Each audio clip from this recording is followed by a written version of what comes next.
My stepsister stole from my dad, I got blamed and thrown out. But years later, the truth came out and karma destroyed them all. I was 17 when my life completely fell apart. To be honest, things hadn't been great for a while. My dad and I weren't exactly close, and his marriage to Carol, my stepmom, only made things worse. But what happened that day? I still replay it in my head, wondering if there was ever anything I could have done differently.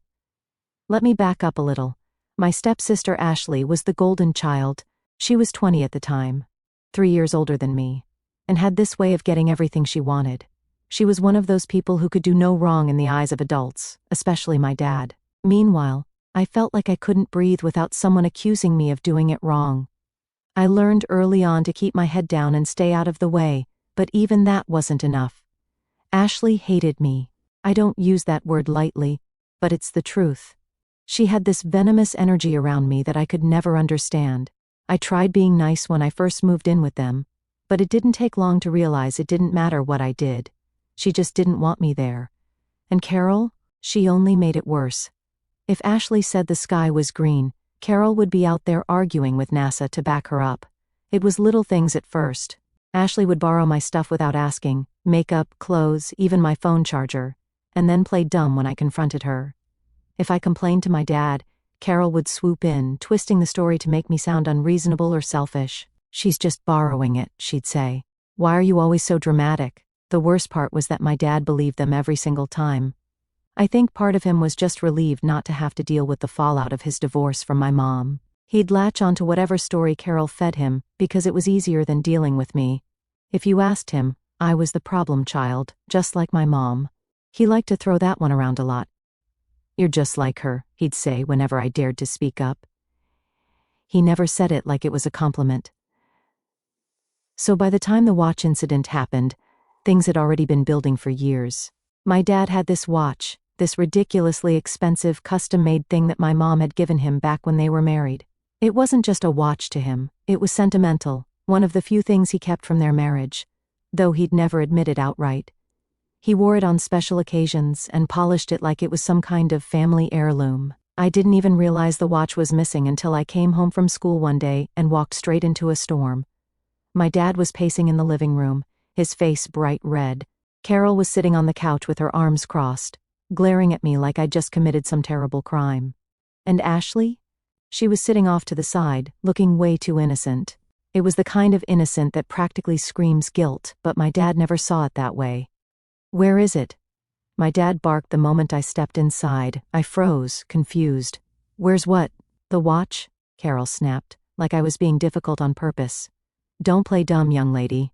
Ashley saw you sneaking around in your dad's room." "What?" My brain scrambled to catch up. I'd barely been home that week except to sleep.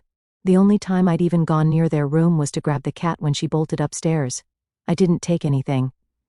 Ashley nodded, her expression all fake concern. "I saw you coming out of Dad's room the other day. You looked sketchy." "Sketchy? Really? That's what she was going with?" "I didn't take your stupid watch," I said, trying to keep my voice steady, but I could already feel the panic setting in. "I didn't even know it was gone." Carol shook her head, her lips curling into that smug little smirk she always wore when she thought she'd won. "You've been acting strange lately, ever since the cat died. Maybe you were looking for attention." I felt like the air had been sucked out of my lungs. My cat, my childhood pet, had passed away the week before, and I was still grieving. She'd been with me since I was 3 years old, the one constant in my life when everything else fell apart. And now Carol was using that against me? I couldn't believe it. "I'm not looking for attention," I shot back, my voice shaking. But my dad cut me off before I could even finish. "Enough," he shouted. "I've had it with your nonsense. First the attitude and now this. You're just like your mother, a liar and a lunatic." My heart dropped. I could feel my throat tightening, tears threatening to spill over. "I didn't take it," I whispered. "I swear." But he wasn't listening. He never listened. Carol was already packing up my things, throwing them into a bag like she couldn't get me out of the house fast enough. My dad stood there, arms crossed, watching it all happen. Ashley stayed on the couch, not saying a word, but the smirk on her face said it all. "Get out," my dad said, his voice cold and final. Go to your mother's, if she'll have you, but you're not staying here. I begged him to reconsider, to at least hear me out, but it was no use. He'd made up his mind. To him, I was guilty, and that was the end of it. By the time Carol shoved the duffel bag into my arms and slammed the door behind me, I was too numb to even cry. I walked to the bus stop in a daze, replaying the whole thing over and over in my head. How could my dad, my own father, throw me out like that over a watch? I didn't know where else to go except my mom's house. She wasn't exactly stable, she had her own issues, but at least I knew she wouldn't accuse me of being a thief. My mom was surprised to see me, but not in the warm, "Oh honey, what happened?" way you'd expect. She wasn't the comforting type. Her reaction was more like, "Well, what did you do this time?" "I didn't do anything," I said, trying to keep my voice steady. "Dad thinks I stole his watch, and he kicked me out." She gave me this look, the kind that says, "I don't believe you, but I'm too tired to argue." "You can stay here," she said. "But don't expect me to fix your problems. I've got enough on my plate." That pretty much set the tone for my life for the next few years. My mom's place wasn't much of a home.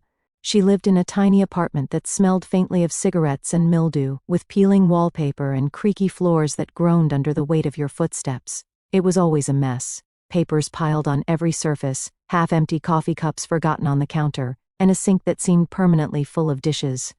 But it was better than being on the streets. I spent that first night on her old lumpy couch, staring at the ceiling. The events of the day played on a loop in my head: Ashley's smug face, Carol packing my bag, my dad's cold eyes as he told me to leave. I kept thinking, how could he believe them over me? But no matter how many times I asked myself that, the answer was always the same. He never really wanted me there to begin with. The next morning, I woke up to the sound of my mom arguing with someone over the phone. I didn't have to guess who it was. She had plenty of people in her life to argue with: old friends, old flames, landlords, the electric company. When she wasn't fighting with someone, she was either chain-smoking on the balcony or binge-watching whatever trashy reality show was on. She wasn't a bad person, but she wasn't exactly stable either. I tried to make myself useful around the apartment, partly to earn my keep and partly to distract myself. I cleaned up, did the dishes, and helped sort through the mountain of unopened mail on the kitchen table. My mom didn't say much, but she didn't stop me either. It was her way of saying thanks, I guess. School was my only escape. I was in my senior year of high school, and while most of my classmates were worrying about prom and college applications, I was just trying to survive. I got up early every morning to take the bus, spent my days keeping my head down in class, and worked part-time at a fast food joint after school to save up some money. It wasn't glamorous, but it was something. The hardest part was pretending everything was fine. I didn't want to tell anyone what had happened, not my teachers, not my KIO workers, not even my friends. I wasn't close to a lot of people, and the few friends I did have didn't really know what my home life was like. They thought my dad was strict, sure, but they didn't know about the constant tension, the feeling that I was walking on eggshells every second I was in that house. I tried reaching out to my dad a few times in those first few weeks. I left him voicemails, sent him texts, even wrote an email explaining everything.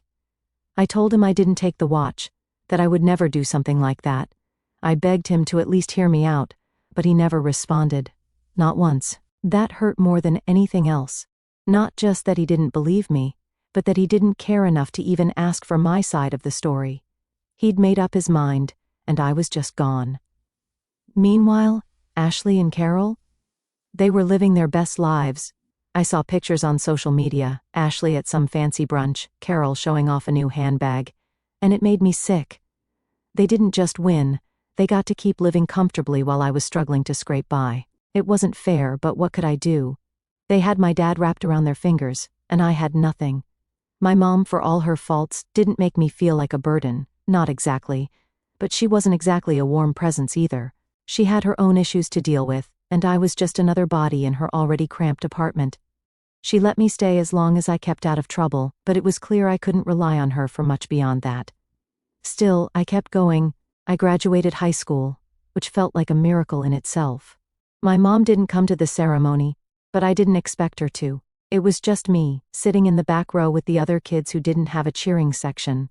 I didn't even have anyone to take a picture with, but I was proud of myself for making it that far. After graduation, I worked full-time at the fast food place while saving up for college. My mom didn't have the money to help. And my dad? Forget it. He didn't even acknowledge my existence anymore. But I managed to scrape together enough for community college, and eventually, I transferred to a university. It wasn't easy, nothing in my life ever was. But I made it work. Over time, the pain started to dull. I stopped checking my phone for messages from my dad. I stopped thinking about Ashley and Carol, about the life they stole from me. I focused on myself, on building a life that didn't depend on anyone else. It wasn't much, but it was mine. 4 years passed like that. I graduated from college with a degree I was actually proud of and got my first real job. It wasn't glamorous, but it paid the bills and gave me a sense of independence I'd never had before. My mom was proud in her own way, even if she didn't always know how to show it. And for the first time in a long time, I felt like I was starting to move on. Then, out of the blue, I got an invitation to my grandpa's 75th birthday party. I wasn't sure what to think at first. After everything that had happened with my dad, I hadn't expected to hear from anyone on that side of the family. But Grandpa had always been different. He wasn't like my dad or Carol. He'd helped me out a couple of times when I was really struggling, sending money without asking questions. He wasn't rich, but he cared in a way that felt real. So, when I saw his name on the invitation, I couldn't say no. I owed him that much. Still, the thought of seeing my dad again made my stomach churn. What would I even say to him? Would he apologize? Pretend nothing had happened? I didn't know, but I decided I had to face it. Not for him, for Grandpa. Walking into Grandpa's 75th birthday party felt like stepping into a time capsule, but one filled with tension instead of nostalgia. The farmhouse he rented for the celebration was beautiful. A big open yard with string lights, folding chairs set up under a white tent, and tables filled with homemade food. For anyone else, it probably looked like the perfect family gathering. But for me, it felt like a minefield. I hadn't seen my dad, Carol, or Ashley in 4 years. Not since the day I was thrown out. As I parked my car and sat there, staring at the entrance, I could already feel the lump forming in my throat. Part of me wanted to turn around and leave, but the invitation wasn't from them, it was from Grandpa. He'd always been the one person on my dad's side of the family who genuinely cared about me. I couldn't let my fear of seeing them ruin his big day. When I stepped inside, I immediately regretted not bringing a friend for moral support. The first people I saw were distant cousins and relatives I hadn't spoken to in years. A few smiled and waved, but most barely recognized me. I felt like an outsider, like I didn't belong, but then I spotted Grandpa standing near the drinks table, chatting with one of his friends. He looked so happy. His face lit up with the kind of joy you only see on someone who's truly content. "Hey, Grandpa," I said, walking up to him. His face lit up even more when he saw me. "There's my girl," he said, pulling me into a big hug. "I wasn't sure if you'd make it, but I'm so glad you did." "Of course," I said, trying to keep my voice steady. "I wouldn't miss this for the world." He squeezed my shoulder and introduced me to a few of his friends. For a little while I felt okay, even comfortable. I stuck close to him, avoiding the tables where my dad and Carol were sitting. I hadn't seen them yet, but I could feel their presence in the air, this invisible weight pressing down on me. Eventually, though, I couldn't avoid them any longer. It happened while I was grabbing a plate of food. I turned around, and there they were, my dad, Carol, and Ashley, sitting together at a table, laughing like they didn't have a care in the world. My stomach dropped. It wasn't just seeing them again, it was how normal they looked, like the last 4 years had been a vacation for them while I'd been clawing my way back from rock bottom. My dad caught my eye first. His face froze for a moment, like he wasn't expecting to see me. Then he quickly looked away, pretending I wasn't there. Carol glanced up, and when she saw me, her lips curled into that same smug smile she always wore, the one that made me want to scream. Ashley didn't even acknowledge me. She was too busy scrolling on her phone, acting like none of this had anything to do with her. I took a deep breath and walked away. I wasn't about to let them ruin this for me. Grandpa had been there for me when no one else was, and I wasn't going to let their presence make me forget that. Still, it was hard to focus on anything else. Every time I looked around, I caught glimpses of them out of the corner of my eye. My dad laughing with some uncle, Carol whispering to one of the aunts, Ashley flipping her hair like she was still the queen of the world. It wasn't until Grandpa stood up to give his toast that things really started to unravel. "Thank you all for being here," he began, raising his glass. The crowd quieted down, everyone turning to listen. "I feel so lucky to have lived 75 wonderful years, surrounded by such an incredible family." He went on for a bit, sharing stories about his childhood, his marriage to Grandma, and how proud he was of his kids and grandkids. It was sweet, and I could tell it meant a lot to him to have everyone there. But then his tone shifted. "There's one more thing I need to say," he said, his voice a little sharper now. "Something that's been weighing on my heart." The room went completely silent. I glanced around, and I wasn't the only one who looked confused. Grandpa set his glass down and took a deep breath. "A few years ago, my son James," he paused, looking directly at my dad, "lost a very important watch, a watch that meant a lot to him. At the time, it caused quite a bit of conflict in the family." My chest tightened. I could feel everyone's eyes turning toward me. My dad's face turned pale, and Carol stiffened in her seat. Ashley was frozen, her expression unreadable. "I wanted to disappear, but recently," Grandpa continued, "I found out what really happened to that watch." The tension in the room was unbearable. My heart was pounding so hard I thought it might burst out of my chest. Grandpa reached into his pocket and pulled out a piece of paper. "An old friend of mine runs a pawn shop," he said. "We were reminiscing about the good old days when he mentioned something that caught my attention. He told me about a very particular watch someone had brought in to sell a few years back. Turns out that someone was Ashley." The silence that followed was deafening. My dad's face went from pale to red in seconds. Carol's mouth fell open, but no words came out. Ashley just sat there, frozen, like a deer caught in headlights. Grandpa wasn't done. According to my friend, Ashley said she needed the money for car repairs after an accident she didn't want her father to know about. She told him she'd figure out a way to cover her tracks, and it seems she did, by blaming someone else. All eyes were on Ashley now. My dad turned to her, his voice low and shaking. "Ashley, is this true?"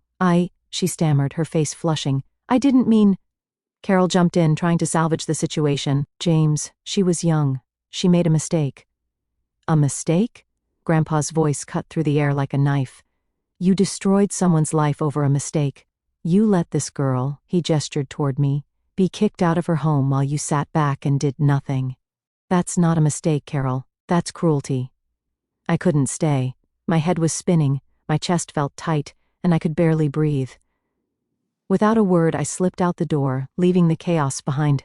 I didn't want to see their reactions. I didn't want to hear the excuses or the justifications. I just needed to get out of there. As I walked to my car, I felt a strange mix of emotions: relief, anger, sadness, and something I couldn't quite name. After all these years, the truth was finally out. But it didn't feel like a victory. It just felt hollow. When I slipped out of Grandpa's party that night, I felt like I'd been hit by a truck. My emotions were all over the place. Anger, sadness, relief, and something I couldn't even name.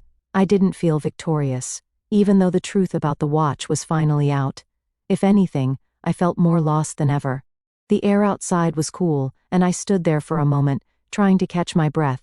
I could still hear the faint murmur of conversation from inside the farmhouse, but I couldn't make out the words. My hands were shaking, and I gripped the keys in my pocket to steady myself. I just needed to leave. I climbed into my car and drove aimlessly for a while, not ready to go home and face the silence of my apartment. I thought I'd feel vindicated when the truth came out. For 4 years I'd carried the weight of being falsely accused, and now everyone knew I wasn't the thief. But instead of feeling free, I just felt empty.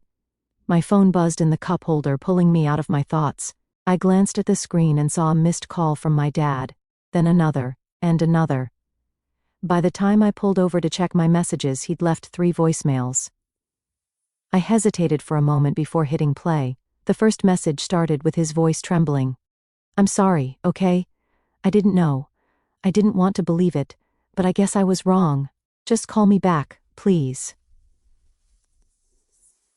The second was shorter, but more desperate. "I don't know how to fix this. I need to talk to you. Can we meet? Please."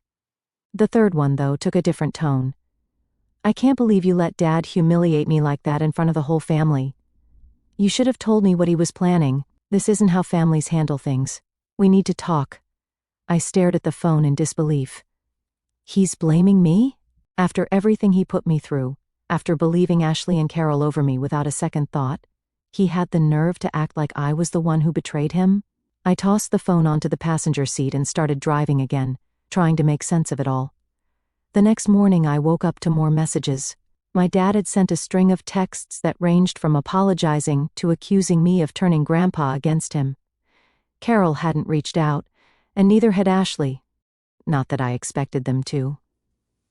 But hearing from my dad just made everything more confusing. What did he want from me? An apology? Forgiveness? I didn't have any answers, but I knew one thing. I wasn't ready to face him. Grandpa called me later that day. His voice was calm but concerned, and I could tell he felt guilty about what happened at the party. "I'm sorry if I put you in an uncomfortable position," he said. "I thought it was time the truth came out, but I didn't mean to hurt you in the process." "It's not your fault," I said quickly, and I meant it. If it weren't for Grandpa, the truth might never have come out. "I'm glad you said something. I don't know how to feel about any of it." He was quiet for a moment. "Take your time," he said. "You don't have to figure it all out right now, but just know, whatever you decide, whether you want to talk to your dad or not, I'll support you." Hearing those words made me tear up. Grandpa had always been the one steady presence in my life. The one person who didn't make me feel like I was a problem to be solved. I thanked him and promised to visit soon, though I didn't know when I'd feel ready. In the days that followed, my dad's messages kept coming. At first they were filled with apologies, promises to make things right, and pleas for me to meet with him. But as I kept ignoring them, his tone shifted. The texts became more accusatory, filled with lines like, "I don't know why you're shutting me out, and this isn't just about you. You're tearing the family apart." The family? What family? The one that threw me out like I was trash? The one that let Ashley and Carol walk all over me for years? I couldn't believe he had the audacity to frame it that way. Every message he sent just made me angrier, but I still couldn't bring myself to respond. I didn't know what to say, or maybe I just didn't think it would make a difference. As for Ashley and Carol, they stayed silent. I didn't hear a single word from either of them, which was fine by me. I didn't want their fake apologies or half-hearted excuses. They'd done enough damage, and I had no interest in giving them another chance to hurt me. But, of course, that wasn't the end of it. A week after the party, I got a call from one of my cousins. She was always the family gossip, and she wasted no time filling me in on everything that had happened after I left. According to her, the party turned into a disaster the moment Grandpa finished his toast. My dad tried to defend Ashley, claiming it was just a misunderstanding, but Grandpa shut him down, saying there was no misunderstanding when it came to lying and stealing. Carol tried to play the victim, saying Grandpa had ruined the family's reputation by airing their dirty laundry in public, but no one was buying it. By the end of the night, most of the relatives were whispering about how Ashley and Carol had manipulated my dad for years, and how he'd been blind to it. It was the first time in my life I'd felt like anyone on that side of the family actually saw the truth. My cousin also told me that Ashley had stormed out in tears, refusing to talk to anyone, while Carol stayed behind, trying to do damage control. My dad apparently just sat there, looking like he didn't know what to do. Hearing all of this should have made me feel better, like justice had finally been served. But instead, it just made me sad. Sad that it had taken this long for the truth to come out. Sad that my dad was only realizing now how much he'd screwed up. Sad that even with the truth out in the open, I still didn't feel like I'd gotten any closure. A few days later, my dad showed up at my apartment. He didn't call ahead or ask if I was home. He just knocked on the door like he had every right to be there.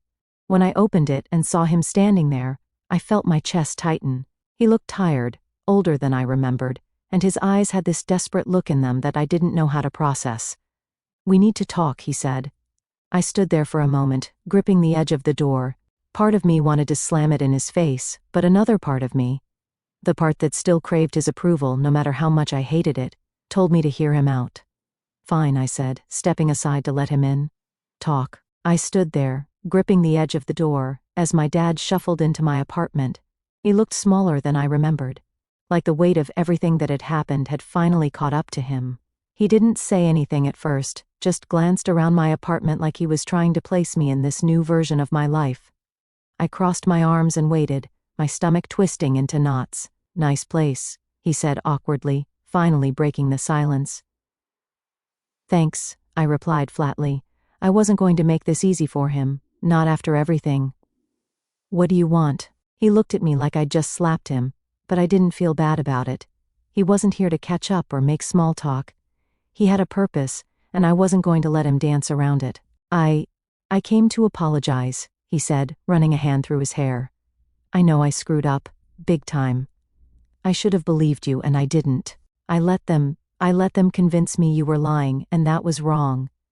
I stared at him, trying to gauge whether he actually meant it or if he was just saying what he thought I wanted to hear.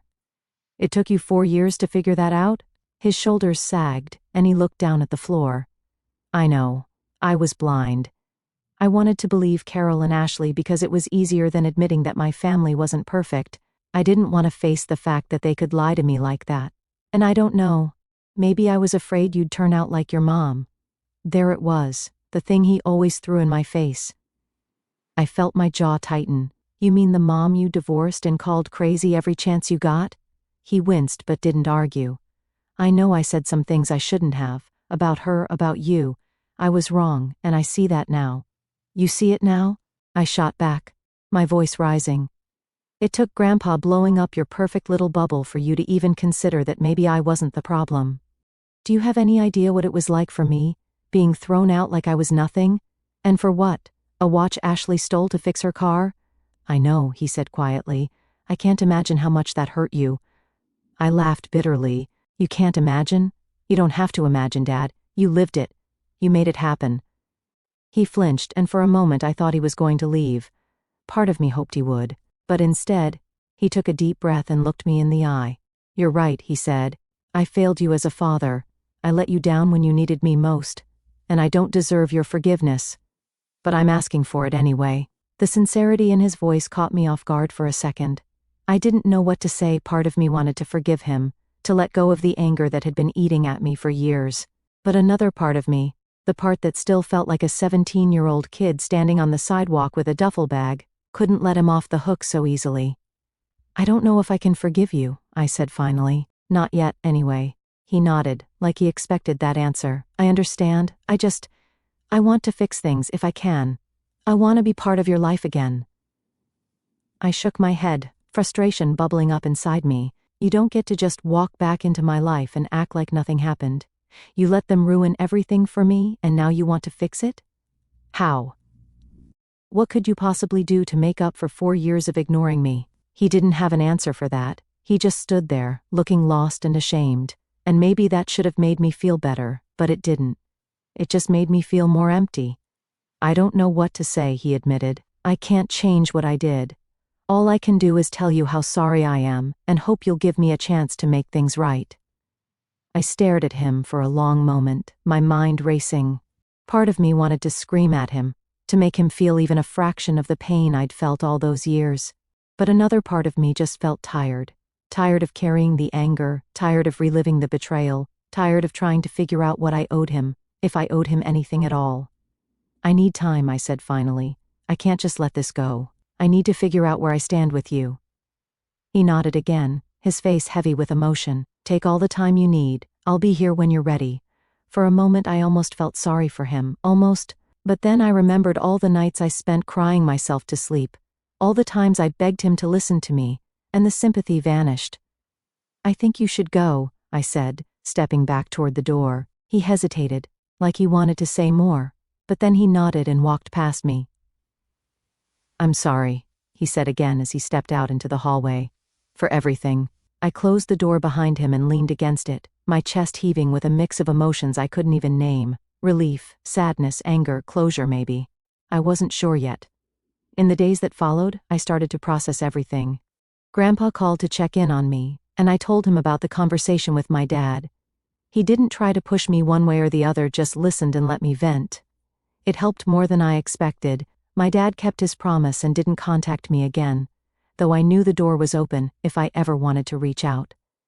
As for Ashley and Carol, I didn't hear a peep from them, and that was perfectly fine with me. I didn't need or want their apologies. But about a week after my conversation with my dad, Grandpa called me over to his place. He sounded serious, almost grim, which wasn't like him at all. When I arrived, He had a stack of papers spread out on his coffee table. "I've been doing some digging," he said, "and what I found is worse than I thought." It turned out that Grandpa, in his frustration over the watch incident, had started going through old financial records for the family business. My dad, Carol, and Ashley had been living comfortably off family money for years, but something about the way they handled their finances had never sat right with him. What Grandpa discovered was shocking. Carol and Ashley hadn't just lied about the watch, they had been running a string of financial scams behind my dad's back for years. They'd siphoned money from the business accounts, taken out credit cards in my dad's name, and even racked up debt on loans he didn't know existed. The watch incident was just the tip of the iceberg. Grandpa explained that Ashley had a habit of spending money she didn't have, and Carol had been covering for her by moving funds around and hiding transactions. It wasn't just careless spending, it was deliberate fraud. Grandpa's voice was calm but firm as he laid it all out. "Your dad has no idea how much trouble they've gotten him into," he said, "and frankly, he's let them get away with it for too long." I was floored. I mean, I always knew Carol and Ashley were manipulative, but this was next level. Grandpa told me he had already consulted with his lawyer and decided to take drastic action. "Your father isn't responsible enough to handle the family legacy," he said, "and I'll be damned if Carol and Ashley get their hands on a single cent." In one swift move, Grandpa disinherited my dad. Everything that was supposed to go to him, money, property, trust funds, was being redirected. A significant portion was now going to me, which I didn't even know how to process. "I'm not doing this to punish your father," Grandpa said. "I'm doing it to protect you and the family's future. He made his choices, and now he has to live with the consequences." The fallout was immediate. Grandpa didn't waste any time putting his plan into action, and within days my dad found out he had been cut off. The house they were living in, which Grandpa technically owned, was put on the market. My dad was given an ultimatum. He could stay in the house, but only if Carol and Ashley left. Predictably, my dad refused. Carol and Ashley were his family after all, and he couldn't imagine turning his back on them. So Grandpa followed through and began the process of evicting them. They had 30 days to vacate. The news sent Carol into a tailspin. She tried everything, begging, guilt-tripping, even threatening to sue Grandpa. But none of it worked. Grandpa's lawyer had made sure every loophole was closed, leaving Carol with no legal ground to stand on. Ashley, meanwhile, was spiraling. With no money to fall back on, she was scrambling to pay off her debts. At one point, she even reached out to me, sending a long, rambling text about how sorry she was and how much pressure Carol had put on her. I didn't respond. She could blame Carol all she wanted, but at the end of the day, Ashley was a grown adult who had made her own choices. She ruined my relationship with my dad and turned my life upside down. I didn't owe her anything. As for my dad, he was a mess. The man who had once been so sure of himself, so quick to judge and condemn me, was now on the verge of losing everything. He kept trying to contact me, alternating between apologizing and blaming Grandpa for turning me against him. I only responded once. "Until you take full responsibility for what happened, I don't want to hear from you," I wrote. "You made your choice when you believed Carol and Ashley over me. Now you have to live with it. I don't know if he'll ever truly understand how much he hurt me. Maybe he's too wrapped up in his own guilt to see the bigger picture, or maybe he just doesn't care. Either way, I'm done trying to fix something that's so clearly broken." The one bright spot in all of this has been Grandpa. He's been my rock through everything, always reminding me that I'm not alone. We've gotten closer than ever, and he's made it clear that he wants to support me however he can. "I can't undo what they did to you," he told me recently, "but I can make sure you have the future you deserve." Hearing that means the world to me. For so long, I felt like I didn't matter to anyone, but now I know that's not true. The dust is still settling. My dad, Carol, and Ashley are out of the house and trying to figure out their next move. Carol filed for divorce, probably thinking she could get a big payout, but there's nothing left for her to take. Ashley has gone radio silent, which is fine by me. As for me, I'm finally at peace. I don't know what the future holds, but for the first time in years, I feel like I'm in control of my own life. Grandpa was right, they made their bed, and now they have to lie in it.